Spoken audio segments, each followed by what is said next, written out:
mudakorera imana zanjye.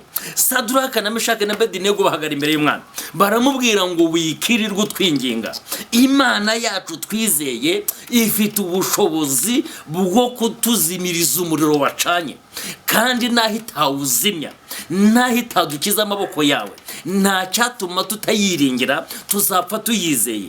Umwami ngo ararakara ategeka ko benyegeza 5 inshuro 7. Ndimo ndashaka kuvuga iki?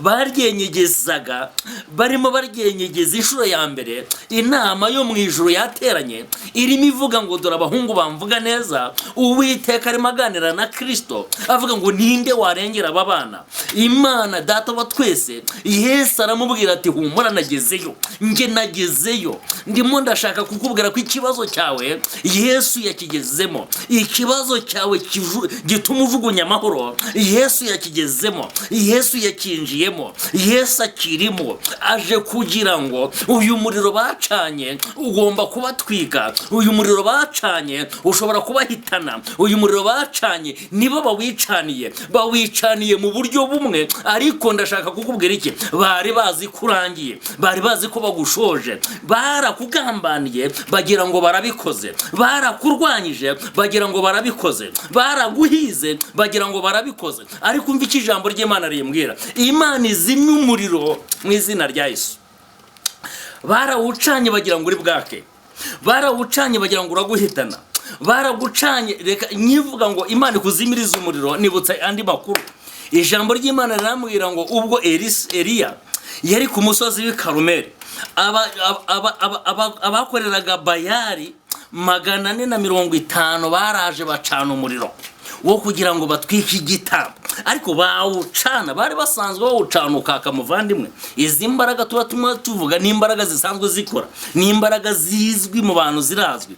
Nuvuga ngo bari basanzwe bacana umuriro badakoresheje umuriro usanzwe. Imbaraga zabo zabashaga gucana umuriro, ariko barawucanaga Imana ikawuzimya, barawucanaga Uwiteka akawuzimya. Imbaraga zacanaga umuriro ku buzima bwawe, izacanaga umuriro mu magufwa, Imana iwuzimye, izacanaga umuriro mu mutwe, Imana iwuzimye, izacanaga umuriro mu rutirigongo, Imana iwuzimye, izacanaga umuriro mu magufwa y'amaguru, Imana iwuzimye, izacanaga umuriro mu mutwe, Imana iwuzimye. Wewe wari ufite umutwe udakira, Imana ni uhagarike mu izina rya Yesu. Hari umuriro abazimu bacanye ku buzima bwawe, hari umuriro, ndimo ndavuga hari umuriro abadayimoni bacanye ku buzima bwawe. Imana ishobora byose ni uwuzimye, Imana ikuzimiriza umuriro ibitero by'abadayimoni mu izina rya Yesu. Hari abakwanga bakohera amahembe, Imana izimye uyu muriro mu izina rya Yesu. Bashatse kugira ngo aguhitane ariko birananirana. Ndimo ndashaka kuvugana n'ubuzima bwawe, Imana ikuzimirize uyu muriro, Imana izimye uyu muriro, uyu muriro. Imana izimye umuriro w'ubukene, Imana izimye umuriro w'ubushomeri, Imana izimye umuriro w'inzara, Imana izimye umuriro wo kutambara. Imana ikuzimirize uyu muriro mu izina rya Yesu. Hari umuriro abadayimoni bacanye, hari umuriro abazimu bacanye, hari umuriro imbaraga z'umwijima zacanye, hari umuriro. Ndimo ndashaka kukubwira iki kintu. Bibiliya irambwira ngo ubwo Eliya yazamukaga i Karumeli, abahanuzi ba Bayali begereye igicaniro nk'uko byari bisanzwe, ngo baritemagura ngo bakubita hirya no hino, bazi yuko Bayali ishobora kubacanira umuriro, ariko yajyaga kuwucana Uwiteka akawuzimya. Ndimo ndashaka kuvuga iki kintu.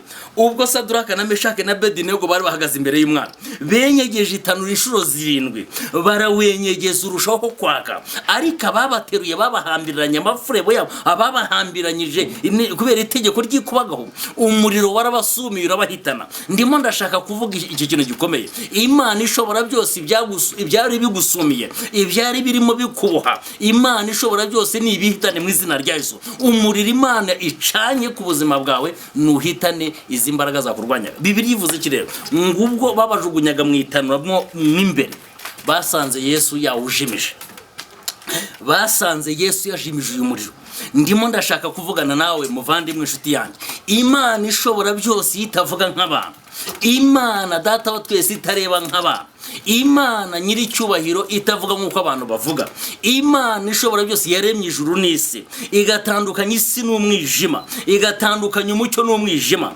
Imana ifite ubushobozi bwo kugira ngo ubashe guhumeka, ikuzimiriza uyu muriro w'abadayimoni, ikuzimiriza umuriro w'abagushika, ikuzimiriza umuriro w'abaguterekera, ikuzimiriza umuriro w'abagusukaho amahembe, ikuzimiriza umuriro w'abakugenza, ikuzimiriza umuriro w'abakuvuga udahari, ikuzimiriza umuriro mu izina rya Yesu. Narindimo natura aya magambo akomeye kugira ngo Imana ishobora byose igire ibintu iteshereza agaciro imbere yawe, kuko ijambo ry'Imana ririmo rirambwira ngo ahari kurira kwararira umuntu ngo ariko bwacya mu gitondo impundu zikavuga. Ndimo ndatangaza impundu ku buzima bwawe, ndimo ndatangaza amashimwe ku buzima bwawe, ndimo ndatangaza umunezero ku buzima bwawe, ndimo ndatangaza amahoro ku buzima bwawe, ndimo ndatangaza ishimwe ku buzima bwawe mu izina rya Yesu. Ndimo ndashaka kukubwira iki kintu muvandimwe nsatira gusoza. Iby'abana b'abantu batagukoreye mu kuboko kw'Imana birahari.